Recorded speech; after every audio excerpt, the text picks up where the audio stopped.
Champions লিগে Kylian এমবাপ্পের হ্যাট্রিকে কাইরাত আল-মাতিকে ৫-০ গোলে বিধ্বস্ত করে টানা দ্বিতীয় জয় পেয়েছে রিয়াল মাদ্রিদ। আরেক ম্যাচে গ্যালাতাসারাইয়ের কাছে ১-০ গোলে হেরে গেছে লিভারপুল।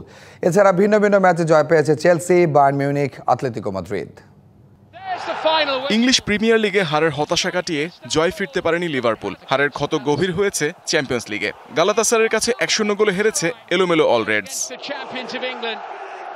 অথচ ম্যাচ জুড়ে গোলের সুযোগ বেশি পেয়েছিল লিভারপুল। কখনো ডিফেন্ডার, কখনো গোলকিপারের কাছে হতাশ হতে হয়েছে অল রেডদের। শেষ দিকে ভিএআরে পেনাল্টি বাতিল হওয়ায় হার এড়াতে পারেনি আর্নে স্লটের দল। লিভারপুল জয় ফিরতে না পারলেও রিয়াল সফল। মাদ্রিদ ডার্বিতে বিধ্বস্ত হওয়ার পর হতাশা কাটিয়ে ছন্দে ফেরার চ্যালেঞ্জ ছিল লস ব্লাঙ্কোদের। দীর্ঘযাত্রার ভ্রমণ ক্লান্তিও কাবু করতে পারেনি। প্রতিপক্ষের মাঠে গোল উৎসব করেছে শাভি আলোনসোর শিষ্যরা। কিলিয়ান এমবাপ্পের আলোয় আলোকিত রিয়াল দলকে সাফল্যের পথ দেখিয়েছেন। ফ্রেঞ্চ ফরওয়ার্ডের সফল স্পট কিকে অতিথিরা এগিয়ে যায় প্রথমার্ধেই। দ্বিতীয়ার্ধে আরও অদম্য এমবাপ্পে ২৩ মিনিটের ব্যবধানে জোড়া গোল করে হ্যাটট্রিক পূর্ণ করেন। চলতি আসরে ২ ম্যাচে ৫ গোল এমবাপ্পের। শেষ দিকে প্রতিপক্ষের হতাশা বাড়ান কামাভিঙ্গা ও ব্রাহিম দিয়াজ। এতে চলতি আসরে টানা দ্বিতীয় জয় পেল রিয়াল।